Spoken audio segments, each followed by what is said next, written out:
자, 이제 국내 증시 투자 전략 같이 고민해 볼 텐데요. 공포의 일주일이 지나고 나니 이제 조금씩은 유연한 조치들이 발표되고 있습니다. 필수품인 스마트폰이랑 전자제품도 그렇고 자동차에 대해서도 제조 공장을 옮기는 데 시간이 좀 필요하다라면서 어제였죠. 자동차 관세 유예 가능성이 불거졌는데 이 사실만으로 시장의 관심을 환기시키기엔 충분했습니다. 특히 신차, 중고차의 경우에는 미국 소비자 물가에서 또 지대한 영향을 갖고 있기 때문에 자동차 25% 관세는 어떤 방법을 통해서든 낮아질 것이다라는 분석인데요. 여기에 제조업 리쇼어링을 독려하기 위해서 어쩌면 인센티브까지도 예상된다라는 분석이 있습니다. 플러스 내년엔 미국의 또 중간 선거가 예정돼 있죠. 따라서 관세라는 채찍만 휘두르긴 어렵습니다. 고로 자동차 업종 이제 최악은 지나가고 있다라는 분석인데요. 밸류에이션 측면에서도 팬데믹 초기보다도 더 낮아져 있는 상황이기 때문에 현대차, 기아, 모비스, 현대차 그룹의 주가 매력도가 높다라는 애널리스트 분석도 있었습니다. 자, 그리고 로봇인데요. 자, 두산 로보틱스의 휴머노이드 선언, 또 SK랑 함께하고 있는 유일 로보틱스는 신공장 이슈 끝으로 LG전자에서도 다시 로봇 사업에 대한 논의가 있을 것이다 라는 얘기가 있습니다. 그렇다면 다음 타자는 로보티즈 또는 엔젤 로보틱스가 될까요? 끝으로는 전력과 원전도 좀 궁금합니다. 자, 이제는 좀 아니다. 보수적인 의견이 대부분이었는데 지난주 후반이죠. 4월 10일부터 15일자 어제장까지 상승률을 카운트해봤더니 무려 20%에 달하는 기업들이 꽤 많았습니다. 어느 때보다도 잘 가고 있는 두 섹터인데요. 특히나 커플링까지 되고 있는데 이유는 뭘까요? 실적일까요? 다시 점검해 보겠습니다. 자, 그 밖에 또 어제 오후부터는 산업계에서 많은 이슈들이 나왔는데요. 하나씩 기사로 확인해 볼게요. 먼저 LG 에너지 솔루션입니다. 자, 우리 LG 에너지 솔루션이 드디어 중국의 배터리 강자들을 제치고 일본과 유럽에서 무려 1조 원 안팎의 에너지 저장 장치 ESS 배터리 공급 계약을 따냈습니다. 자, 국내 배터리 업계가 중국을 이렇게 제치고 유럽과 일본 기업으로부터 대형 ESS 계약을 수주하는 건 이번이 처음인데요. 자, 15일자로 배터리 업계에 따르면 LG 에너지 솔루션은 최근에 일본의 옴론이란 기업과 LFP ESS를 5년 동안 공급하는 계약을 막판 조율 중인 걸로 확인됐습니다. 계약 금액은 수천억 원에 이를 걸로 관측이 되는데요. 여기에 오스트리아 태양광 업체인 F사와도 1조 원이 넘는 ESS 공급 계약을 다음 달에 앞두고 있죠. 플러스 또 다른 한 서너 개 정도의 유럽 업체들과 모두 합쳐서 최대 2조 원에 달하는 ESS 공급 계약을 조율 중인 걸로 전해졌는데요. 자, 업계에서는 우리 LG 에너지 솔루션이 전기차 캐즘을 극복하기 위해서 전기차용 배터리 라인을 ESS로 전환하고 또 미국이 아니라 일본과 유럽 시장으로 전환한 게 주요했다라는 평가입니다. 자, 그동안 우리나라 기업들은 중국의 값싼 LFP 업체들한테 밀려서 유럽에서는 협상 테이블에 앉지도 못했었는데 LG 에너지 솔루션이 이런 트렌드를 읽고 일찌감치 LFP ESS 개발에 나서면서 승기를 쥔 건데요. 실제로 ESS 공급이 시작된다면 실적 또한 반등할 가능성이 높아서 앞으로 LFP 시장에서의 활약에 시장의 기대감이 커지고 있습니다. 오늘 궁금해지는 대목이죠. 같이 점검해 볼 거고요. 이제 두 번째 기사도 만나보겠습니다. 엔비디아가 어제부터 뜨겁습니다. 향후 한 4년 동안 미국에서 700조 규모의 AI 인프라를 생산할 계획으로 전해지면서 시장에 뜨거운 관심을 받고 있는 상황인데요. 이와 동시에 한 기업의 고심은 깊어지고 있죠. 바로 SK 하이닉스인데요. 업계에서는 SK 하이닉스가 미국 인디애나주에 짓고 있는 HBM 공장에 추가로 투자를 단행할 가능성이 있다라는 관측이 제기되고 있습니다. 자, 앞서 엔비디아 현지 시간 14일이었죠. 블로그를 통해서 미국 내에서 AI 하드웨어 생산 시설을 만들겠다라는 투자 계획을 전해왔는데요. 엔비디아는 이로 인해서 이제 미국에서 생산된 부품을 활용해서 AI 슈퍼컴퓨터로 만드는 게 최종 목표로 알려졌습니다. 엔비디아는 현재 블랙웰을 TSMC의 미국 애리조나 공장에서 생산하고 있는데요. 이를 테스트하기 위한 후공정 업체들 또한 인근에 생산 시설을 짓고 또 확인 작업을 하고 있습니다. 바로 이러한 AI 가속기를 슈퍼컴퓨터로 만드는 역할을 대만의 폭스콘과 또 위스트론이 담당하고 있는데 모두 텍사스에 공장을 건설 중이죠. 때문에 빠르면 한 내년 상반기부터는 대량 생산을 시작할 수 있게 되는데요. 자, 이처럼 엔비디아를 중심으로 대만의 반도체 회사들이 AI 하드웨어를 제작하기 위해서 다 미국으로 모이면서 SK 하이닉스의 고심도 깊어질 전망입니다. 물론 지금은 SK 하이닉스가 생산한 HBM을 대만의 TSMC 공장으로 보내기 때문에 관세에 있어서 직접적인 영향은 받진 않지만 만약 엔비디아가 미국 내에서 생산을 늘리게 된다면 SK 하이닉스도 TSMC 미국 공장으로 직접 수출하는 상황을 맞을 수 있기 때문입니다. 자, SK 하이닉스 정말 미국에 공장을 증설할까요? 그렇다면 직접적인 수혜를 받을 수 있는 장비 기업들은 또 어디일까요? 궁금해집니다. 같이 확인해 보겠습니다.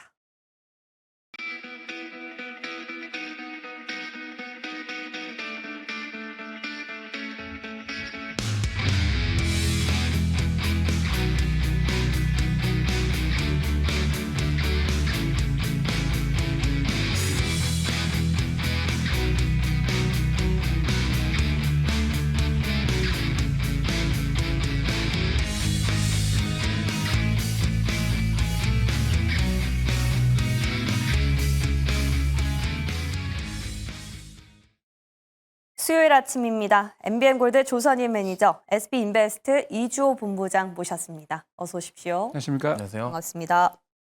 네, 일단 저희 오늘 산업계에서 굉장히 많은 이슈가 나와서 다 다뤄보기 위해서 빠르게 진행을 해보도록 하겠습니다. 자, 첫 번째, 오늘자 키워드 공개해 주시죠. 거침없이 하이킥, 트럼프와 미국 협상. 와, 진짜 오랜만에 듣네요. 네, 하이킥. 그렇죠. 하이킥. 드디어 이제 주가가 향방을 잡은 것 같습니다. 4월 7일부터 여러분 아시겠습니다만 악재가 나오면서 이제 관세 악재죠. 7, 8, 9, 3일 동안 바닥을 잡았는데 이미 코로나 때보다 더 떨어졌어요. 이게 야, 어떻게 이렇게 떨어질 수 있을지. 근데 단기적으로 큰 바닥을 잡았기 때문에 우상향을 하고 있다라고 보시면 되고요. 단기적으로 악재였던 이슈들이 4월 14일 날 유예가 되면서 해소가 됐습니다. 그리고 다음 주부터 이제 1분기 실적이 발표가 되는데 1분기 실적이 좋은 기업들이 아마 급등할 수 있는 충분한 룸이 있는 것 같습니다. 그렇기 때문에 여러분들 이번 주, 다음 주 좋은 종목으로 실적이 좋은 종목에 열심히 투자를 해보시면 좋을 것 같습니다. 이야, 단기 바닥은 벌써 잡혔다라는 말씀이신데 우리 이주호 본부장님은 보니까는 협상이라는 게 들어간 거 보니까 네. 아직은 좀 애매하다라는 입장이실 것 같아요. 아닙니다. 뭐 시장 저도 아. 이제 좋아하실 거라고 예상을 하고 있고요. 네. 다만 이제 중요한 거는 트럼프의 우리가 예상할 수 없는 발언들, 뭐 우리가 이건 예측할 수 없는 부분이고 이제 국내 정부와 이제 미국과의 관세에 대한 협상이 좀 중요할 것 같아요. 그래서 이게 다음 주에 본격적으로 예정이 되어 있기 때문에 지금 알래스카 프로젝트뿐만이 아니라 이 관세에 대한 협상도 우리가 주목해봐야 된다. 근데 하필 또 대선 레이스와 또 연결되어 있는 부분도 있기 때문에 이러한 점들에 있어서 당분간 이렇게 종목 장세가 좀 이어지지 않을까. 코스닥이 굉장히 빠른 속도로 좀 회복을 하고 있기 때문에 이런 상황에서 그럼에도 불구하고 좀 종목 장세, 쏠림 현상은 좀 이어질 수 있다는 점 참고하시면 좋을 것 같습니다. 좋습니다. 일단 두 분 다 단계적으로 바닥은 잡았다. 그 이유인 즉슨 불확실성은 잔존하지만 이를 뚫고 갈 수 있는 재료가 있다라는 얘기가 될 것 같은데요. 자, 그래서 오늘 저희가 새벽에 좀 핫했던 이슈들 먼저 점검을 해보도록 하겠습니다. 자, 먼저는 반도체인데요. 자, 엔비디아가 지금 미국에서 생산 계획을 밝히면서 어제부터 굉장히 뜨겁게 지금 시선을 모으고 있는 상황입니다. 근데 SK 하이닉스도 미국의 공장을 증설을 하고 있는 상황인데 더 추가로 늘릴 수 있다라는 보도가 또 있더라고요. 그럴 수밖에 없을 것 같은데 어떻게 보세요? SK 하이닉스 같은 경우는 실질적으로 이제 공장을 증설하기 위해서 준비를 하고 있었습니다. 네네. 그렇기 때문에 뭐 특별한 이슈는 아닌데 지금 이제 궁극적으로 중요한 거는 반도체 분야에서 특히 이제 엔비디아 대표하는 종목들이 엔비디아인데 엔비디아 주가가 어떻게 올라가냐인데 실질적으로 엔비디아 같은 경우는 이미 그 차세대 또 칩을 또 내놓기 위해서 준비를 하고 있는데 적극적으로 SK 하이닉스가 준비를 하고 있는 거죠. 특히 뭐 작년 같은 경우에도 HBM을 선도를 하고 있는 게 SK 하이닉스였고 HBM2 같은 경우에도 지금 SK 하이닉스가 선두주로 나서면서 마이크론이 이제 뒤쫓아오고 있고 조금 아쉬운 면이 우리 삼성전자인데 삼성전자가 조금 좀 빨리 힘을 내서 사실 HBM 같은 경우는 삼성전자가 작년부터 이슈가 있었습니다만 통과를 못했고 퀄테스트가 HBM2가 지금 2분기 때 통과될 것이라는 예측이 있긴 합니다만 좀 되도록이면 우리 입장에서는 좀 빨리 통과돼서 같이 합류했으면 좋겠다는 입장이고요. SK하이닉스가 그동안 오랫동안 사실 먼저 테이프를 끄는 건 삼성전자였습니다만 여기에 올인한 거는 SK하이닉스였고 SK하이닉스가 전략적인 시도를 통해 가지고 HBM 사이즈를 빨리 그리고 거기에 대한 적극적인 공략을 했기 때문에 여기에 대한 반사이익을 받고 있는 것 같습니다. 앞으로도 제가 보기에는 기술적으로는 지금 탑 랭크에 SK하이닉스가 포진돼 있기 때문에 충분히 SK하이닉스가 HBM 또는 메모리 반도체의 선두 주자에 올라갈 수가 있기 때문에 공장을 더 증설해서 캐파 사이즈를 늘린다면은 매출과 영업이익에 많이 도움이 될 수 있을 것 같고 주가에도 상당히 긍정적일 것 같습니다. 그동안 반도체 하면 관세 이슈도 있지만 또 AI 거품론까지 제기되면서 상당히 침체가 됐었죠. 그런데 모처럼 엔비디아가 투자를 하겠다라는 소식이 나오면서 이제 우리 장비 기업들도 SK 하이닉스 공장에 더 들어갈 수 있겠구나라는 기대감을 모으던 찰나였는데 어쩌면 엔비디아가 이렇게 통로를 또 달리 만들 수밖에 없었던 이유는 H20의 수출 통제가 아닐까 싶습니다. 지금 조금 전에 이런 속보가 들어왔는데요. 미국 정부가 엔비디아 H20 수출 통제를 실시했다라고 전해졌습니다. 이로 인해서 지금 엔비디아가 애프터마켓에서 5% 넘게 하락하고 있거든요. 네.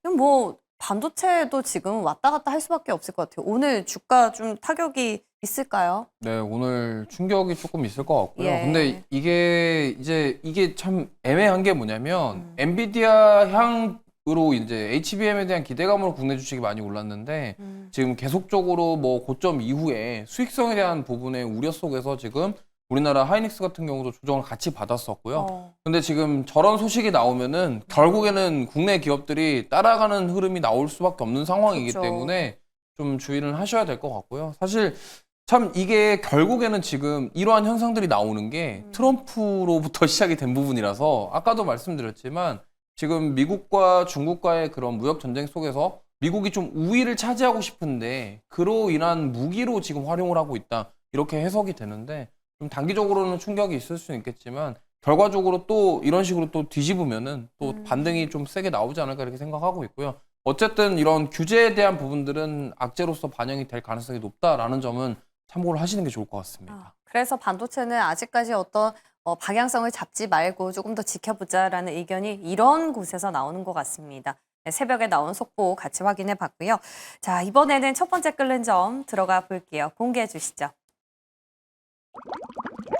자동차입니다. 아우, 자동차는 진짜 고통은 그렇죠. 예, 지났다라는 고통은 지난 것 얘기가 같습니다. 네. 있는데요. 네. 아, 이것도 뭔가 불안불안한 게 그렇죠. 어제 이렇게 일시적으로 상승하고 말아버릴까 봐 또 그래요. 트럼프가 너무 이 관세에 대한 이슈를 너무 손바닥 뒤집듯이 네. 뭐 하루가 다르게 빠르게 뭐 그렇게 전략을 바꾸기 때문에 그런데 이게 이슈가 나왔던 게 14일 백악관에서 엘살바도르 대통령하고 이제 미팅 면담 중에 기자가 옆에서 이제 질문을 툭 던지니까 거기에 대한 이슈로 이제 이게 부과가 된 겁니다. 근데 이제 여태까지 트럼프 정부에서 자동차 관련된 관세 정책 변화를 보면은 아주 빠르게 다이나믹하게 정말 돌아가고 있기 때문에 정신이 없어요. 특히 2월 1일 같은 경우에 가만히 보면은 미국과 캐나다, 그러니까 미국의 국경에 멕시코도 그렇고 불법 이민자들과 함께 마약이 많이 미국으로 쏟아지고 있다라는 이슈가 부각이 되면서 2월 4일부터 두 국가에 25%의 관세 부과하겠다라고 그랬는데 트럼프 정부에서 가만히 생각을 해보니까 관세 부과를 하면은 캐나다와 미국에서 들어오는 게 실질적으로 미국 국민들에게 영향을 바로 미치거든요. 그러니까 인플레이션이 높아지면 미국이 타격이다라고 그래서 2월 3일에 또 어떤 얘기를 했냐면 이거 한 달 미룹시다라고 유예를 했고요. 3월 4일 날 양국에 캐나다와 멕시코에 25% 관세가 부과됐는데 3월 5일 날 바로 그 다음 날 자동차 관세는 없다라고 발표를 했고 3월 6일 같은 경우는 USMCA죠.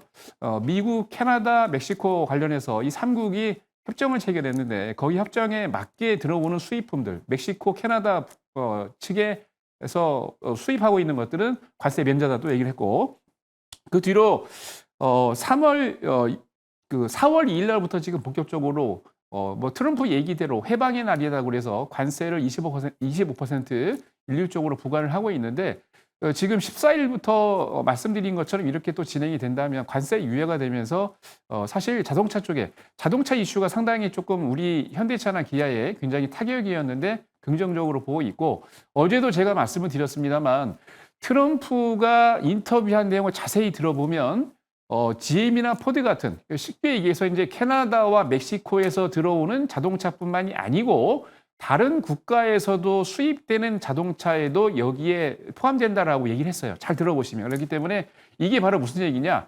현대차와 기아에도 더 여유를 주겠다는 얘기고 특히 14일 날 현대차가 미국의 루이지애나에 현대제철이죠. 공장을 짓겠다고 얘기를 했는데 그게 또 반사이익을 본 것 같습니다. 그렇게 된다면 현대 기아차에 상당히 긍정적이다라는 보고 있습니다. 좋습니다. 지금 자동차 관세 부과 히스토리를 쭉 다시 한번 정리해 주셨는데요. 이조 본부장님은 이런 자동차와 부품주 일시적인 상승에 그친다고 보세요? 아니면 뭐 지금 여기도 바닥을 잡고 좀 턴어라운드 가능한 시점이라고 보세요? 길게 보면은 정말 길게요? 괜찮은 가격대가 아닐까 이렇게 생각하는데요. 네. 지금 연속적인 상승이 나오는지는 좀 체크를 해봐야 될 것 같아요.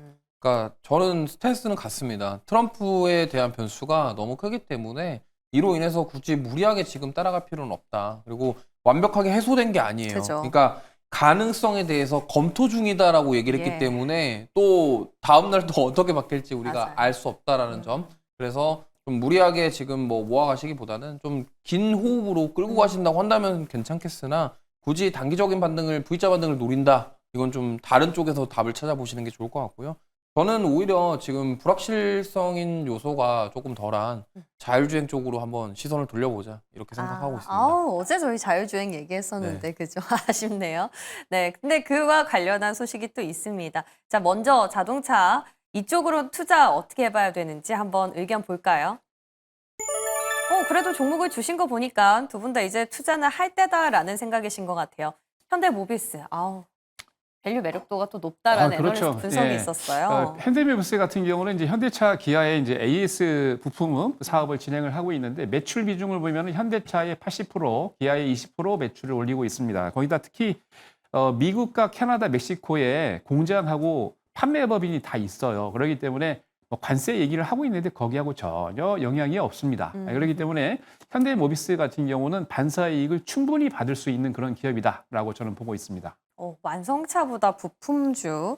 우리 이조은 부장님은 자율주행 쪽 네. 갖고 오셨네요. 네, MC넥스는 사실 지금 많은 분들이 예. 갤럭시 스마트폰 카메라 모듈 납품하는 회사 아니냐 이렇게 생각하실 건데 네. 맞습니다. 매출의 70% 정도가 그쪽 스마트폰 카메라 모듈인데 제가 MC넥스를 말씀드리고 싶은 이유는 일단 지금 주가 회복력 보시면요. 굉장히 탄력적으로 회복이 나오고 있고요. 네. 결국에는 지금 이 카메라 모듈이 자율주행 기술을 완성하는데 필요한 부품이면 틀림이 없다라는 점. 그리고 이제 무인 이송 로봇이라던가 어제 로봇주들 좀 상승했던 이유가 스마트 팩토리와 이제 인공지능의 결합을 통한 지능형 로봇에 대한 부분이거든요. 그러니까 그러한 쪽으로 카메라 모듈이 확장될 수 있다는 점을 저는 본다면 사실 MC렉스 같은 경우는 과거의 고점 대비해서 주가 조정을 많이 받았고 최근에 시장 빠짐에도 불구하고 주가가 굉장히 잘 버텨주면서 탄력적으로 올라오고 있기 때문에 지금 삼성전자에서 잠정 실적이 잘 나와서 이번에 1분기 실적 긍정적으로 예상이 됩니다. 그래서 실적 모멘텀도 가지고 있다는 점을 참고하시면서 저는 지금 현재 시점에서 자동차보다는 좀 다른 쪽 이런 자율주행이라던가 이런 쪽 모멘텀 있는 쪽으로 돌려보자라는 말씀 드려보도록 하겠습니다. 좋습니다. 두 분 다 특히나 또 실적이 탄탄한 기업들을 갖고 오시는데 강점이 있는 분들이기 때문에 오늘 종목에 대한 기대감이 상당히 큽니다. 저희가 잠시 뒤에 이제 로봇 얘기도 나눌 거지만 자율주행과 로봇의 그런 교집합은 진짜 카메라가 맞는 것 같아요. 그래서 수급도 왕왕 들어오는 MC넥스 저희 지켜보도록 할게요. 자, 그리고 저희가 다음 이슈로 넘어가기 전에 자동차 관련해서 호재가 참 많았어요. 삼성전기가 중국의 비아디에 MLCC를 또 대규모로 공급하는 걸로 최종 승인을 얻고 납품에 들어간 걸로 전해졌습니다. 이게 삼성전기랑 LG이노텍도 진짜 무겁잖아요. 그렇죠. 야, 이게 정말 어쩌라고 제가. 조정을 너무 오래 해서 참 골치 아픈데 네. 우리 이제 본부장님이 방금 MLCC 아다스에 들어가는 MC링스 네. 카메라 말씀하셨는데 이게 삼성전기 같은 경우는 MLCC가 특히 이제 아다스에 들어갑니다. 자동차에. 이게 MLCC 같은 경우는 여러분들이 전기차 또는 이제 전기 쪽에서는 이제 사실 댐이다라고 생각하시는데 일반적으로 댐이라는 거는 물을 가뒀다가 적정한 때에 물을 내려보내지 않습니까? 보통 이제 전기 쪽에서 역할하는 게 콘덴서인데 콘덴서보다도 사이즈 더 크고 기본적으로 많이 들어갑니다. 특히 이제 비아드 같은 경우는 지금 전 세계의 전기차 1위입니다. 작년에도 한 23.6%로 전 세계 마켓쉐어 1등을 했는데요.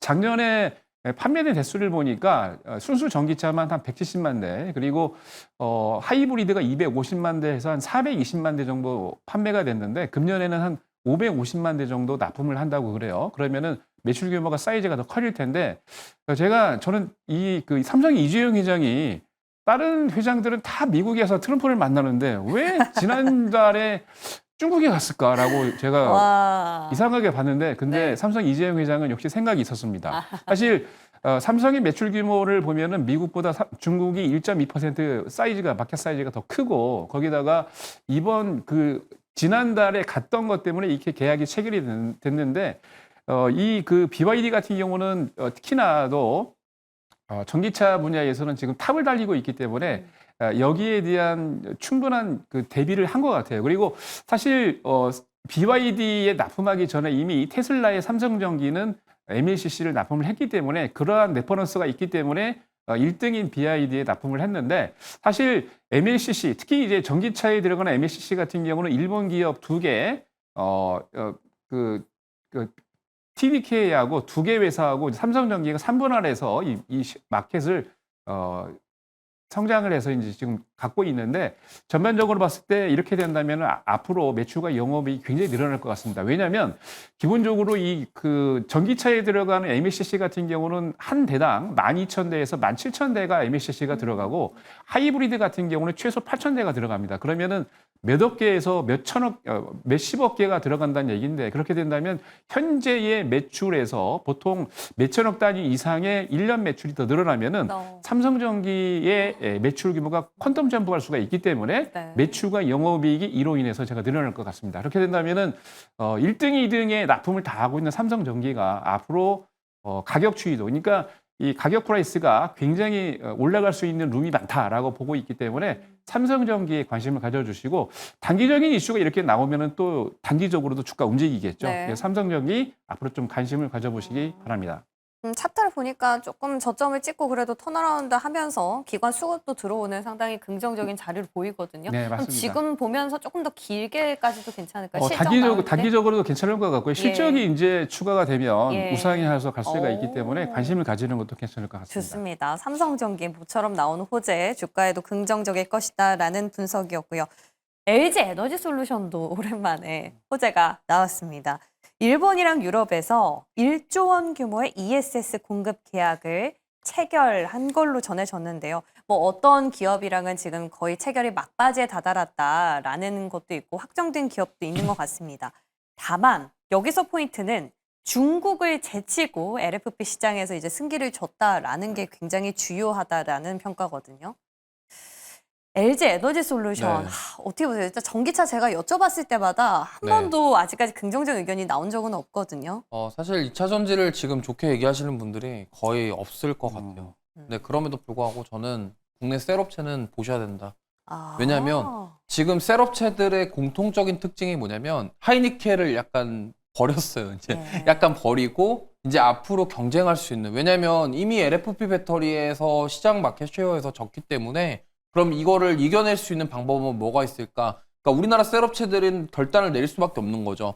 전기차 쪽 말고 하이니켈 말고 ESS, LFP, 원통형 배터리, 전고체 배터리 이쪽으로 가야겠다라고 이미 먼저 생각을 했고 이미 지금 하고 있잖아요. 그렇기 때문에 이러한 쪽에서 저는 의미를 두시는 게 좋을 것 같고 결국에는 지금 미중 분쟁 속에서도 다른 나라들도 이런 거에 대해서 생각을 할 수밖에 없기 때문에 지금 뭐 물론 중국과 계약을 해서 가격적인 메리트가 있다고 하더라도 지금 현재 상황에서 하기에는 좀 껄끄러운 거죠. 왜냐하면 트럼프의 눈치를 안 볼 수가 없기 때문에 그러다 보니까 이러한 측면에서 지금 그런 소식들이 나오지 않았나 이렇게 생각하고 있고요. 네. 저는 뭐 업황에 대한 부분들 당연히 지금 아직 회복되기에도 시간이 많이 걸리겠지만 셀업체 쪽이 지금 하고 있는 사업 확장을 생각해 본다고 한다면 이제 CATL을 추격하려는 모습들 그리고 원통형 배터리가 결국엔 LFP에 대한 대항마로 좀 만들어지지 않을까. 근데 지금 당장의 어떠한 눈에 띄는 성과라기보다는 앞으로의 이야기이기 때문에 이런 것들을 보고서 미리 좀 모아가신다는 전략. 네. 처음에 2차 전지주들이 다 이랬거든요. 예. 처음에 그게 되겠어 하다가 이렇게 됐잖아요. 그러니까 그거를 좀 미래를 좀 미리 생각하시고 좀 미리 선점한다는 취지로 모아가신 전략은 괜찮다 보고 있습니다. 좋습니다. LG 에너지 솔루션. 그리고 특히 2차 전지의 경우에는 중국의 반사수혜까지 또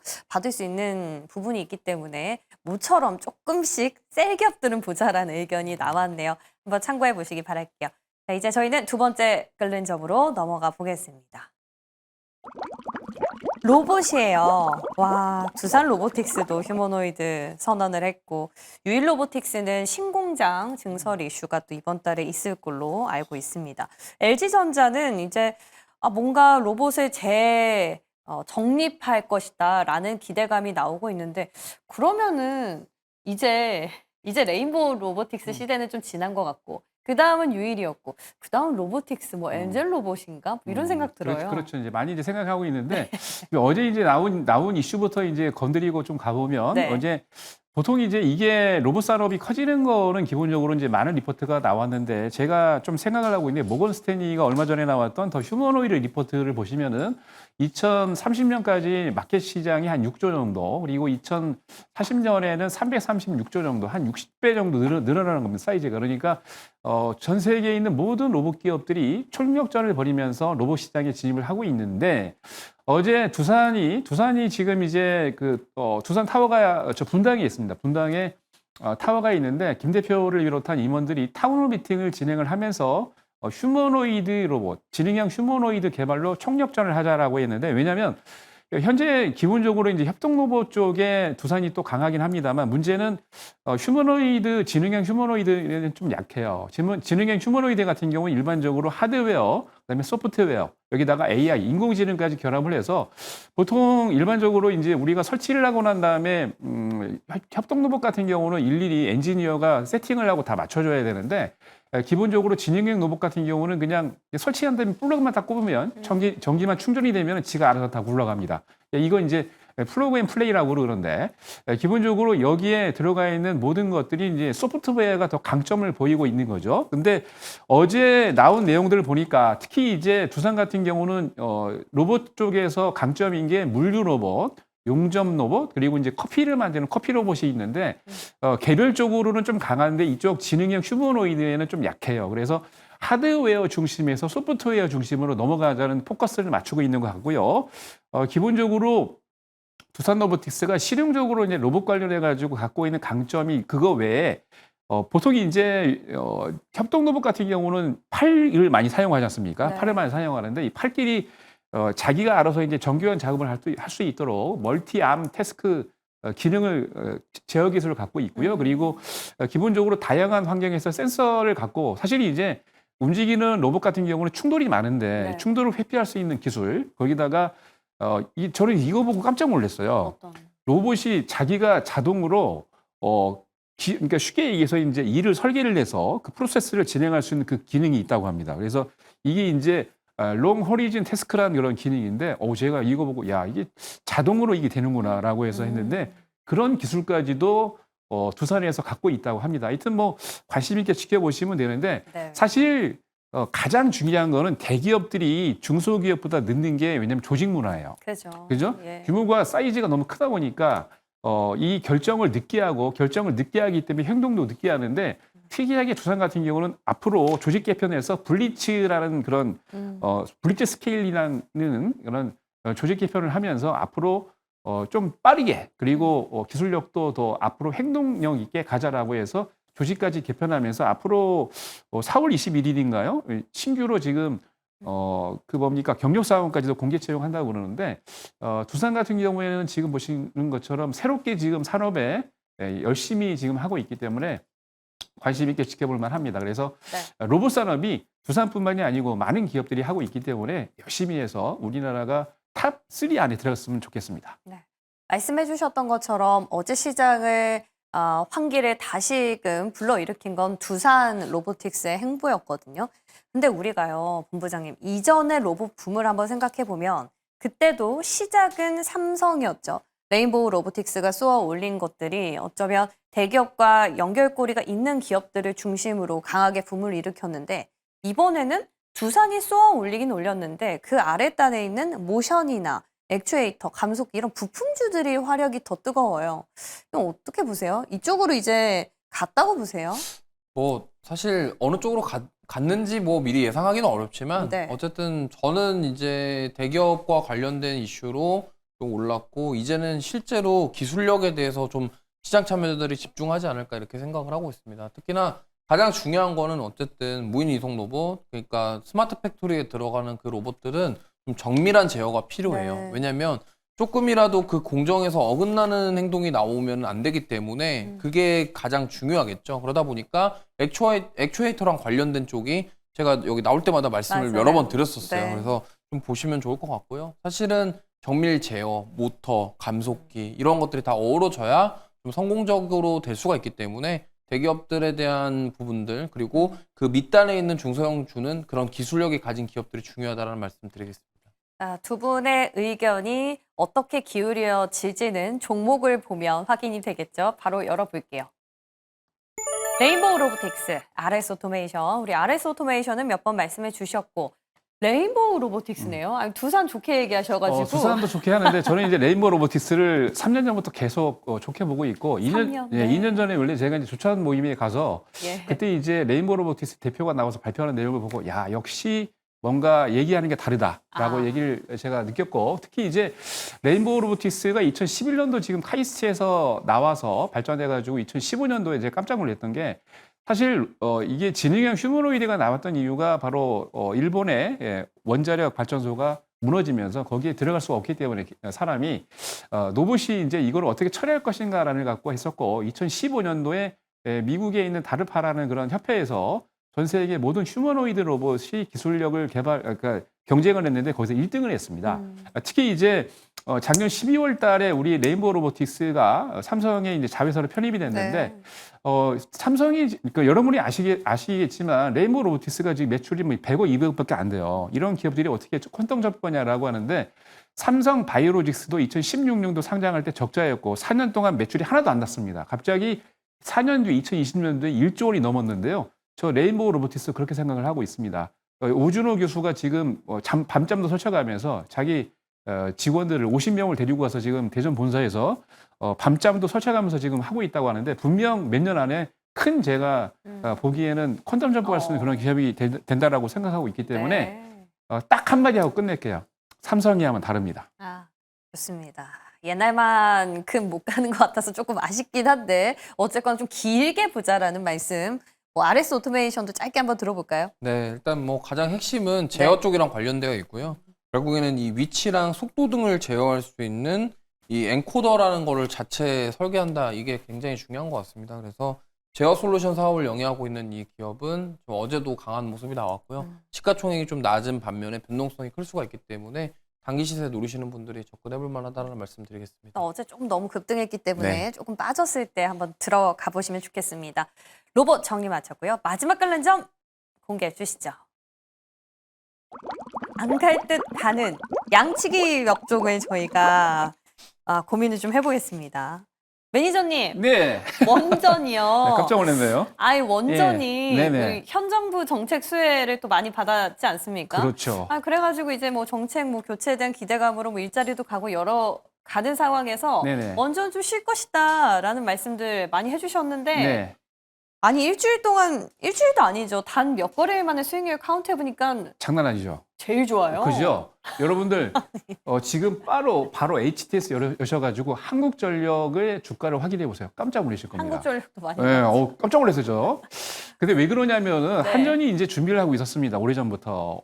보통 이제 11일부터 14일까지 베트남에 우리 김동철 사장이 베트남을 갔습니다. 그래서 11일부터는 이제 베트남 하노이에서 원전 및 전력 기술 관련해 가지고 파트너 워크십을 개최를 했는데 이때 우리 강점이 뭡니까? 여러분들 아랍에미레이트의 바카라 원전에서 아주 1등을 보여줬는데 거기에서 관련된 이슈를 부각을 해서 앞으로 베트남도 여기 이런 프로젝트를 해서 성공할 수 있다라는 얘기를 줬고요. 그리고 14일 같은 경우는 우리나라와 베트남의 장관급 회담하는 그런 협회가 있습니다. 그게 이제 한 베트남 산업공동위원회인데 여기 참석해서 앞으로 이제 베트남에도 적극적인 한전, 그러니까 원전이 지금 들어서야 된다는 거를 설득을 했고요. 특히나 여기에 그러니까 보통 베트남에도 지금 원전 공급하는 회사도 있고 그리고 전력망 구축하는 회사도 있는데 그게 다 이제 국가 겁니다. 거기에 회장님들을 만나서 설득을 하고 여기에다 이슈를 부각을 했고요. 이거 끝나고 난 다음에 베트남에도 국회가 있죠. 국회 부의장을 만나서 이게 그냥 말로만 하면 안 된다. 우리나라도 그리고 이제 아랍에미레이트도 국회에서 입법을 했기 때문에 진행이 됐는데 이거를 입법으로 추진해서 앞으로 적극적으로 준비한다면 한국에서도 이에 대한 충분한 보상을 하고 도와주겠다는 약속을 하고 MOU까지 체결했습니다. 네. 이런 이슈가 부각이 되고 있기 때문에 한전 주가도 올라가고 지금 원전도 올라가고 있는 건데 제가 보기 중장기적으로도 상당히 좋은 것 같습니다. 일단 원전은 새롭게 베트남에 대한 좀 집중을 해보면 좋겠다라는 의견이 나왔어요. 이종훈 부장님, 네. 지난 시간에 전력도 네. 조금은 조금 제일 저기하다 메리트가 좀 적다 했는데 전력도 뭐 지금 수익률 카운트 해보니까 비슷합니다. 네. 한 몇 거래일 만에 20% 상승 어떻게 해요 이거? 예. 일단 지금 관세 유예에 대한 부분들 때문에 좀 반응을 하고 있다 이렇게 보시면 좋겠고요. 특히나 어제 같은 경우는 그 엔비디아에 투자하는 부분들 이 금액 자체가 거의 4년간 700조면요. 엄청난 금액이에요. 그러니까 이러한 부분들까지도 더해지면서 상승이 나오고 있고요. 그다음에 알래스카 프로젝트라던가 어쨌든 미국에서 뭘 하는 거에 있어서 전력이 부족하기 때문에 거기에 들어가는 변압기에 대한 수요는 늘어날 것이다. 이렇게 생각을 한다면 지금 반등 나오는 부분들은 아무래도 트럼프로 인해서 빠졌던 거를 회복하는 과정이다. 이렇게 보시면 좋을 것 같습니다. 엔비디아의 좀 일시적인 수요도 같이 네. 들어간 거겠네요. 좋습니다. 두 분 이번엔 투자 의견 다르게 주셨을까요? 맨날 보류가 나왔는데 열어보시죠. 두산 에너빌리티, HD 현대일렉트릭. 종목을 드디어 주셨네요. 예. 네. 두산 에너빌리티는 뭐 여러분 잘 아시겠습니다. 전 세계 1위 아니겠습니까? 그래서 이제 원전 쪽을 언급을 하면 두산 에너빌리티가 빠질 수가 없겠죠. 지금 뭐 주가도 바닥을 잡고 올라가고 있는데 너무 오랜 기간 동안 작년 2월 이후, 금년 2월 달에 고점을 찍고 지금 조정을 많이 했는데 다시 한번 랠리를 할 수 있는 그런 룸이 열려 있다라고 보시면 될 것 같고 예. 한번 관심 있게 한번 지켜보시기 바랍니다. HD 현대일렉트릭도 다시 한번 네. 괜찮겠습니까? 어제로 안 끝나고요. 저는 사실 이 종목은 네. 이렇게 빠졌던 게 좀 약간 과하게 빠진 것 같아요. 왜냐하면 관세에 대한 리스크도 없고 사실 HD 현대일렉트릭이랑 효성중공업이 반덤핑 관세 없거든요. 그러니까 관세 없기 때문에 이 부분에 있어서 왜 이렇게 빠졌을까 생각해 보면 그 AI 수익성에 대한 의구심이 좀 주가 하락을 부추겼다 이렇게 좀 볼 수 있겠고요. 결국에 지금 미국의 이공장 증설하는 모멘텀 그러면 지금 어쨌든 보면은 이 미국 변압기 공급 부족은 지금 계속되고 있습니다. 그렇기 때문에 이로 인한 실적 성장은 앞으로도 계속될 것이다라는 점. 그리고 지금 미국에서 생산하는 것이 거의 매출의 30% 이상이에요. 그러니까 계속적으로 더 늘어날 전망이기 때문에 실적이면 실적, 앞으로 성장이면 성장 이런 두 마리 토끼를 다 잡을 수 있다라는 점. 저는 그래서 전력기, 기기, 변압기 쪽에서는 이 대장 종목, 이 종목은 좀 길게 끌고 가보셨으면 좋겠습니다. 좋습니다. 전력이든 원전이든 여전히 불확실성은 있습니다. 다만 실체가 있는 기업들을 갖고 오셨기 때문에 이런 부분들을 좀 긴 시결에서 지켜보시기 바랄게요. 오늘도 두 분 덕분에 중심 잘 잡아보겠습니다. 고맙습니다.